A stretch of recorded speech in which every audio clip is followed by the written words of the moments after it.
Assalamu alaikum. Hello everyone. Today we have another lesson in Mega Goal 6. But before we start the lesson of today, let's take a quick overview for the previous lesson, which was grammar. In the previous lesson, we started with explaining the meaning of the unit, which is beauty is only skin deep. We talked about that and we said it means that the beauty is something artificial.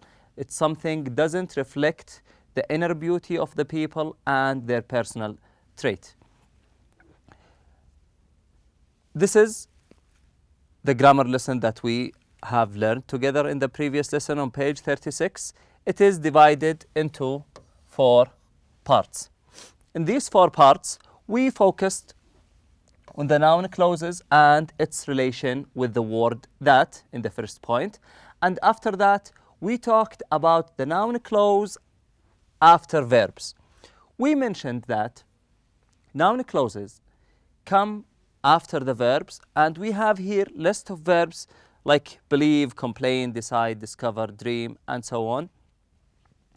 We defined the noun clause as a statement or a clause that come within the statement itself. So it's a dependent clause that is used to make a statement within a statement.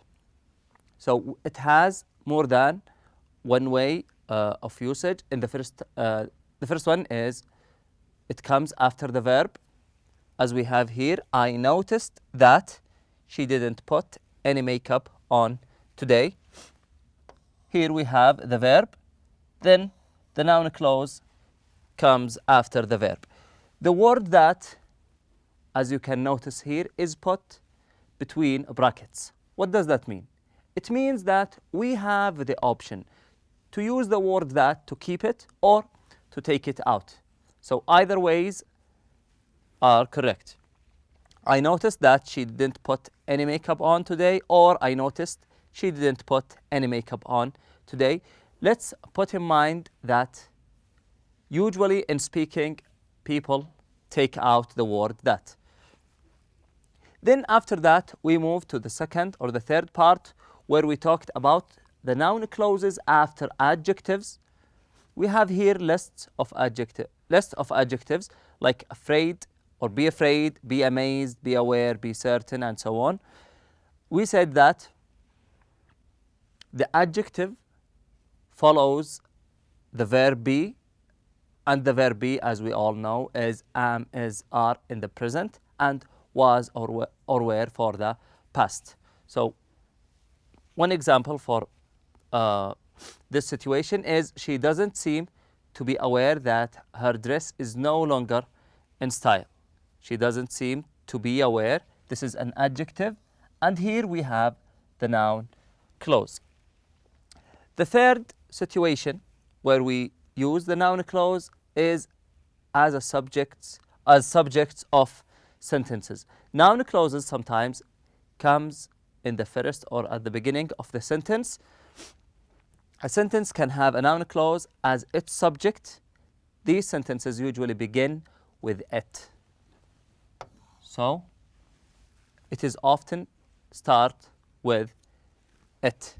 For example, it is a fact that, it is funny that, it's obvious that, it's possible that, and so on. The first example is, it is surprising that toothbrushes only became common in the 20th century. This is a sentence that has started with a noun clause. After that, we had some exercises. We started with the first one, which is A. Complete each sentence with a verb plus that, and be sure to use the correct form of the verb. In some cases, more than one answer is possible, and the answers of the following sentences is as shown here on this slide. After that, we move to the second exercise, exercise B. Read and respond to each item. You are asked here in each sentence to respond to every command or to every request. The first one, talk about something you saw.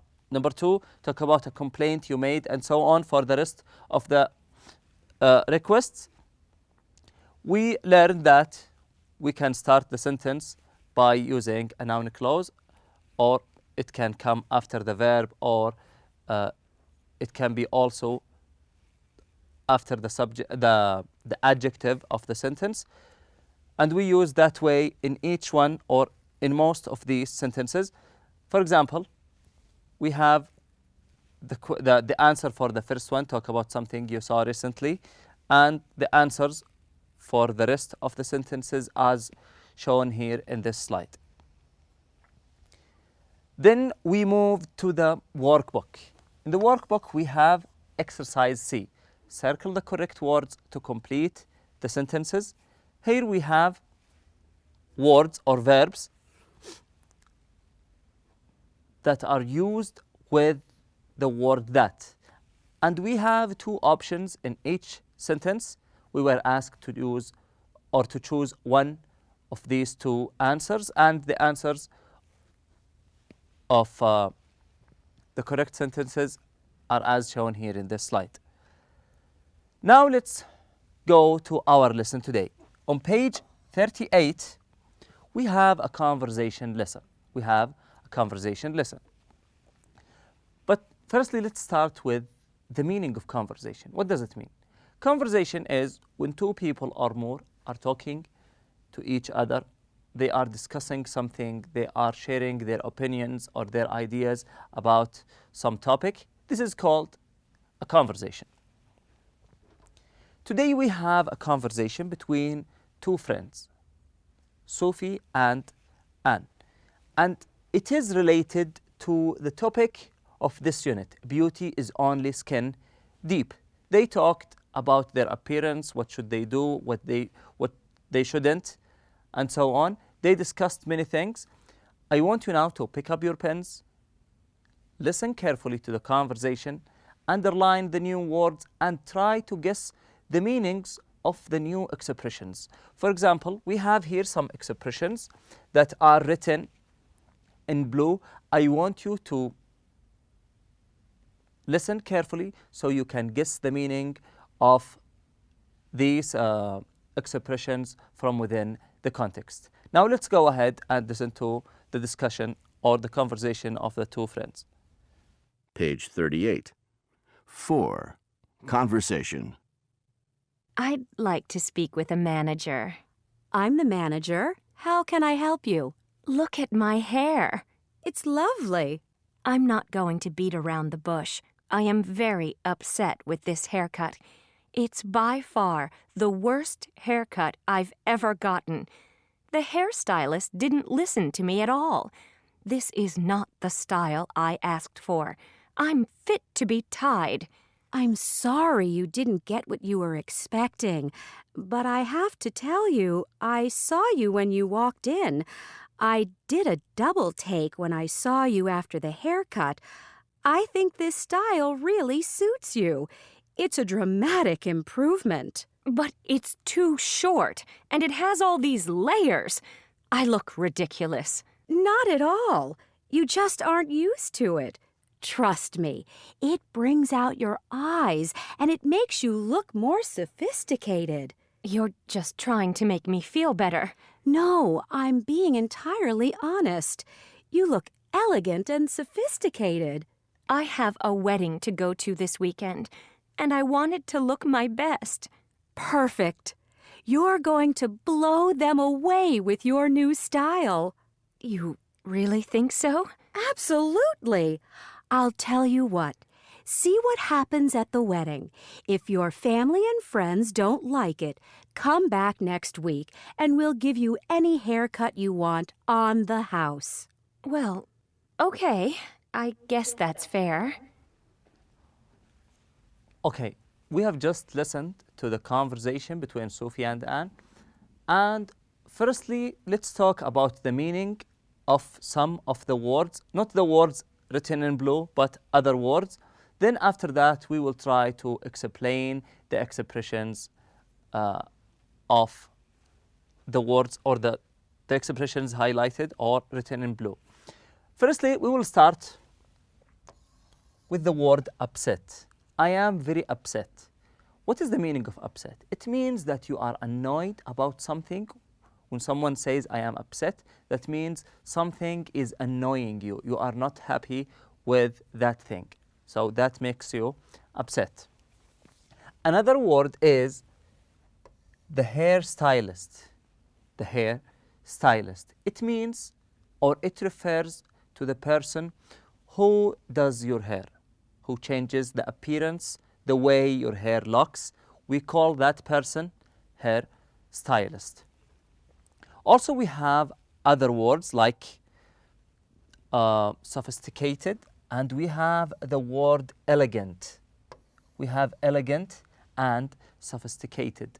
It means that something is looking great, it is amazing, stunning, it grabs the attention of the other people, it is a good thing. Now let's talk about the expressions in blue. We will start with the first one. Sophie said, I'm not going to beat around the bush. I'm not going to beat around the bush. What does that mean? It means that she doesn't want to say something that she doesn't mean, or she doesn't want to say something indirectly. I'm not going to beat around the bush means I will say what I mean directly. I will say what I intend to say. Okay? After that, we have here, I'm very upset with this haircut. It's by far the worst haircut I have ever gotten. By far means so far. Until now. Until now, it is so far the worst haircut I've ever gotten. Then we have unfit to be tied. And then I did a double take, blow them away. On the house, we will talk about these expressions when we get to the real talk part. Now let's go to about the conversation. We have 3 questions. The first question is, what was Sophie's complaint? Number 2, how did Anne respond? Number 3, how did Sophie's attitude change by the end of the conversation and why? You can pause the video right now, go back to the conversation, listen again, and try to find the answer for each one of them, or you can start writing the answers from your memory and understanding of the previous conversation. Now we will go ahead and answer the first question together, which is, what was Sophie's complaint? She didn't like her haircut. She said that I have just had the worst haircut ever. Number 2, how did Anne respond? She thinks her hair looks very nice. Number 3, how did Sophie's attitude change by the end of the conversation and why? Anne convinces Sophie that her haircut looks good. She agrees to keep it as it is for a while. Let's put in mind, before we answer any questions of conversation or questions about an article or essay you read, that we shouldn't use the exact words from the conversation or from the essay. We should paraphrase these words. We should rewrite these words in our own words. We just use the idea. Use the idea, try to process it in your mind, and use your own words to write the correct answer. After that, we will have the real talk part. We talked about the first expression, which is beat around the bush, which means speak indirectly. Number 2, by far, by very much, or obviously. Fit to be tied means very angry, annoyed about something. Did a double take, looked again in surprise or at someone or something. Blow them away means that you impress people, make them amazed by the way you look or the way you talked about something, but it means impress the people and grab their attention to anything you have. Number 6, the last one, on the house, it means free. So once the owner of a place or an owner of a store says it's on the house, it means you can take it for free. Now we will go to this exercise on page 23 in your workbook. Exercise H is related to the previous expressions that we have just explained and talked about.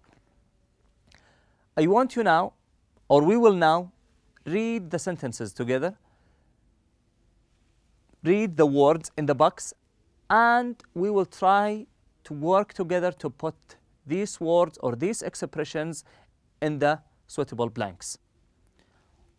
We have 6 expressions: beating around the bush, blow them away, by far, did a double take, fit to be tied, and the last one, on the house. You all now know the meaning of each one of these expressions and how to use them. Now we have 6 sentences. The first one, Andrew spent weeks researching and preparing the project. He really wanted to impress everyone at work, and he did. He really with his presentation. Which expression do you think is related to making people like what you think, impress people, grab their attention, and so on? The answer is blew them away. Andrew spent weeks researching and preparing the project. He really wanted to impress everyone at work, and he did. He really blew them away with his presentation. Sometimes we have keywords in each sentence. Once we have an exercise or once we have a question, we have keywords that could help us find the answer, even though if we don't know the meaning of each word in the sentence. For example, in the first one, Andrew spent weeks researching and preparing the project. He really wanted to impress. The word impress is one of the key words that could help you find the answer from the expressions in the box. Now let's go to the second one. Wow, is that Mark? He lost so much weight that when he walked in the room, I almost didn't recognize him. Okay, now we have 2 keywords. The first one is he lost so much weight. What does that mean? That means he looks different. The second one is I almost didn't recognize him. I almost didn't recognize him. That means I couldn't place his face in the first time. So what is the proper answer for this one? Yes, you guessed it. I did a double take. He looked different, so the person who is talking needed to look again. He did a double take when he walked in the room. I almost didn't recognize him. Number 3, she was invited to a makeup gathering last week. There was sales lady there selling makeup, and she let everyone try on all the different products. It was so much fun, and she even gave everyone some lipstick. They had to buy other makeup, but even that had great prices. Okay. They had to buy other makeup, but even that had great prices. This one is, or the answer of this one is on the house. Number 4, when he saw Fahad last week, Adil got the feeling that he wanted to ask him something, but Fahad was, and not being direct, Adil finally asked him what was going on, and Fahad said he wanted help with his math lessons because he was failing. Okay, now use the way of finding the keywords. Adil got the feeling that he wanted to ask him something, so there was something is not clear between, or something is not clear going on with Fahad. So the answer here is beating around the bush. He is not direct. Number 5, last week, Ingrid bought a beautiful new dress to wear to her sister's wedding. She wanted to show it to her mother and sister, so she left it on the table and went to get them. When they came back, she screamed. There was her little brother with chocolate all over his hands and all over her new dress. She was... I think this one is so obvious. The answer is fit to be tied, because her brother had chocolate all over her dress. And the last one is, in my opinion, having a healthy diet is the most important way to look and feel good. It is great for your skin and provides you with the energy you need. And this one is by far. So now we have answered together all these sentences, and we use the right expressions in each blank. Now let's go to the last part in our lesson today. It is related to making complaint. We learned from the conversation how Sophie wasn't happy with her haircut. She made a complaint. She talked to the other woman and she made her complaint. Today we will learn a new way of making complaint by using one of these expressions we have on the board. The first one is I'm very unhappy, or I am very upset about, or I am very unhappy with. Okay? Or I insist that you, or I want to make a complaint. I would like to speak with the manager. I'm not at all satisfied with this situation. I'm sorry to have to say this, but this is completely unsatisfactory. This isn't what I expected, or this isn't, or this is nothing like, or this is too, okay? All these are ways of expressing your complaint about something. These are not the only correct expressions, but they are suggested for you to be used once, or if you want to make a complaint about anything. This is the last part of our lesson today. Thank you all for attending, and I wish you enjoy the rest of the day. Assalamu alaikum.